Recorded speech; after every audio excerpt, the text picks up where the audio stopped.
All right, this is video 2 on Logos here. What I showed you before was the libraries on here as far as purchasing Logos. If you go to libraries and then Baptist, so Logos has both. You buy some libraries permanently and you have those forever. But the features are subscription, okay? Let me explain it real quick. So I already have Baptist libraries. With these libraries, these are here forever. If you buy these, you have these books forever, no matter what. That's why it says, yours forever. Basically, with all these, there's the commentaries. Commentaries are the biggest one. Holman, it's solid. What other one? Tyndale's are really good. Tyndale's are really good. But here's the thing: for all this money, though, is it worth it? Yes, it's worth it. But what I would recommend for you, man, is not necessarily to go all in on something big. Maybe even start with just this one. Because here's the thing: as you preach through books of the Bible, you're probably going to purchase books for that purpose. These also include so much other stuff that I don't know about you, I never use, just being honest. I like picking and choosing exactly what I'm going to use personally. So, but I would definitely recommend that right there. I mean, the dynamic collection is 714 if you were to buy it outside. 56 bucks, and that's yours forever. That'll give you a lot of the tabs that I had up on my layouts are from the packages here. All right, now once you log in, you can go down here to subscriptions. Here's how you make sure you have the preaching suite. Now look, mine's 10 bucks, by the way. The subscriptions are not much at all. I'm going to go to change plan or term. I have the pro. The premium, it's for 408 a month, 50 bucks annually. And you do a lot of the basic stuff, but here's what it doesn't have: plan and prep sermons. That's the whole purpose of Logos for me, what I use it for. And the original languages, even if you don't take Hebrew, it doesn't matter. You can use Logos to see some stuff in Old Testament. Like it makes it so much easier, okay? So I would highly recommend get at least the Pro. It's perfect for pastors and sermon prep. Dude, $5.83 a month. I don't know why mine was 10 bucks, but the full price is 15 bucks a month. So like it's super super doable. I mean, you got to be kidding me. It's legit. Here's everything that it has right here. Let's see. Original languages, media, all kinds of stuff. But the important thing is that the Pro has the sermon prep. The sermon prep, which I'm going to show you how to set up your own layout right here, okay? So hopefully that answers some question there. Oh, that's why, because I pay monthly. It's 10 bucks for me because I pay monthly.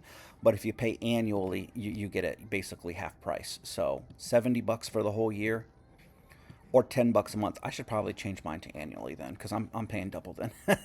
But hey, if I'm paying double and it's only 10 bucks a month, I'm still pretty happy with that, to be honest. All right, Logos. How would you go about setting this up? Say you want to do it. You're in the book of John. Here's what I'm going to do. I'm going to put up here John, and there's going to be a lot of things suggested. You can open Bible study passage layout. There's all these layouts that are pre-done, but what I like to do is make my own. So I would put Bible and commentary. That's what you saw. I had my Bible on the left. I had my commentaries on the right. That's just how I like it, but you can do it how you want. But here's how I would set one up. That only opened one commentary, critical and explanatory commentary on the whole Bible. Those are usually okay. The commentaries that are like one person of the whole Bible, they're okay. Not really a priority one. But it did open this and it automatically linked them for me. That's cool. See how they're both A's there? So if I scroll, they should scroll. Here's what I want to do though. I'm not happy with that. I have more stuff on John, and chances are, even if you get the basic one, you do too. So I'm going to go to library. I'm going to put John. Here's one right here. I'm going to click on that puppy, check it out. Oh yeah, study guide, commentary, exegetical, that looks gold. I'm going to drag it over there. There it is. And I'm also going to go to link set, A. Now it's fully in there. Go back, click back to my library. Okay, the Holman ones are great. Holman ones are great with structure.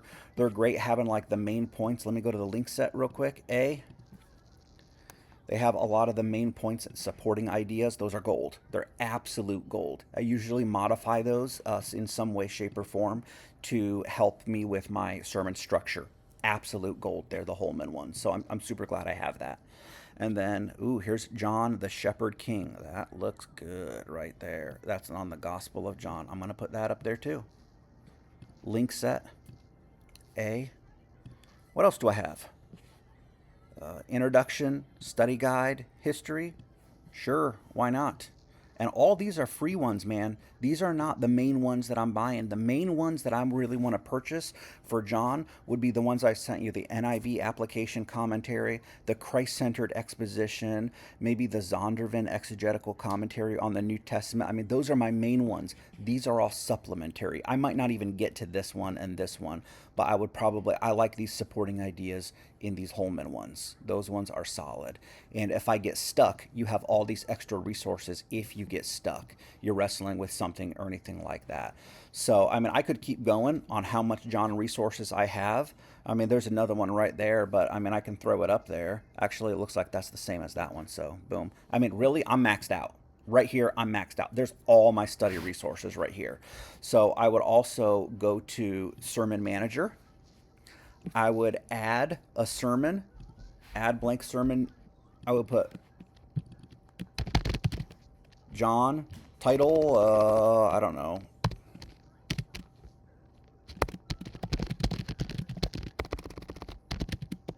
Jesus is the Word. I mean, John 1:1, right? And Arche, and Halagos, all that good stuff there. Series, John, passages, John 1:1 through, I don't know, let's just say 10. But obviously, I would consult those commentaries and read it myself to find out where it is, which is the big thing, too, here. Look, people have this impression that expository preaching is verse by verse preaching. It's not always true. Expository preaching focuses on the paragraph, the unit of thought, which is why ones like this on the commentaries, how it'll say the Lamb of God, and then just for that point is 1 through 5.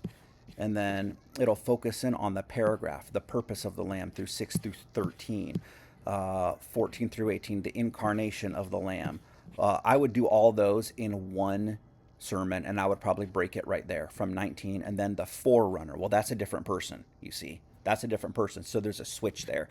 Then I would read my Bible and look for that break. And it is, in the beginning was the Word. The Word it's all about the Word. He's still talking about the Word. The Word became flesh. And then, there it is. There's the break right there. Now, this was John's testimony. Hang on. So there's a big break right here. You see that? You can do 10 sermons on this. You're going to get caught up in the weeds, though, man. I would preach all this in one sermon. This would be one sermon. It would be John 1 through 18 right there. And those are some points for right there. There's that. So let me go back to my sermon manager. Passages. John 1 through 18. And you can click it right there. And then speaker and occasion.